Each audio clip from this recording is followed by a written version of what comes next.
মধ্যপ্রাচ্যের আকাশে আবারও যুদ্ধের ঘনঘটা। ওয়াশিংটন যদি নতুন করে হামলা চালায় তবে মার্কিন অবস্থানগুলোতে দীর্ঘ ও যন্ত্রণাদায়ক পাল্টা আঘাত হানার হুঁশিয়ারি দিয়েছে ইরান। একই সঙ্গে বিশ্ব বাণিজ্যের লাইফলাইন হিসেবে পরিচিত হরমুজ প্রণালীর ওপর নিজেদের একচ্ছত্র নিয়ন্ত্রণের দাবি পুনর্ব্যক্ত করেছে তেহরান, যা বিশ্ব অর্থনীতি ও তেলের বাজারকে এক অনিশ্চিত ভবিষ্যতের দিকে ঠেলে দিচ্ছে।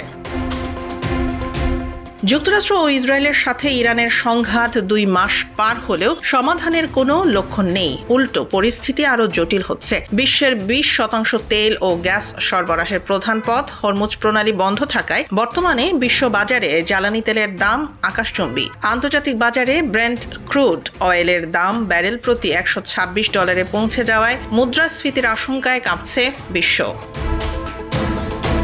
বৃহস্পতিবার প্রেসিডেন্ট ডোনাল্ড ট্রাম্প সামরিক কর্মকর্তাদের সাথে এক উচ্চ পর্যায়ের বৈঠকে বসেন। সেখানে ইরানকে আলোচনার টেবিলে আনতে নতুন করে সামরিক হামলার পরিকল্পনা নিয়ে আলোচনা করা হয়। ট্রাম্প স্পষ্টভাবে জানিয়েছেন ইরানকে কোনোভাবেই পারমাণবিক অস্ত্র তৈরি করতে দেয়া হবে না। তিনি দাবি করেন যুদ্ধ শেষ হলেই তেলের দাম দ্রুত কমে আসবে।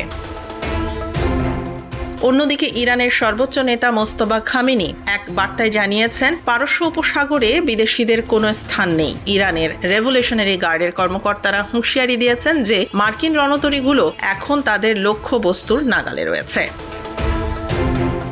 জাতিসংঘের মহাসচিব অ্যান্তোনিও গুতেরেস সতর্ক করে বলেছেন এই অচলাবস্থা দীর্ঘস্থায়ী হলে কোটি কোটি মানুষ চরম দারিদ্র্যের শিকার হবে। কূটনৈতিক আলোচনা এখন স্থবির। এখন দেখার বিষয় প্রেসিডেন্ট ট্রাম্প সামরিক শক্তির প্রয়োগ করেন নাকি আলোচনার মাধ্যমে এই বিশ্ব সংকট সমাধানের পথ খুঁজে নেন।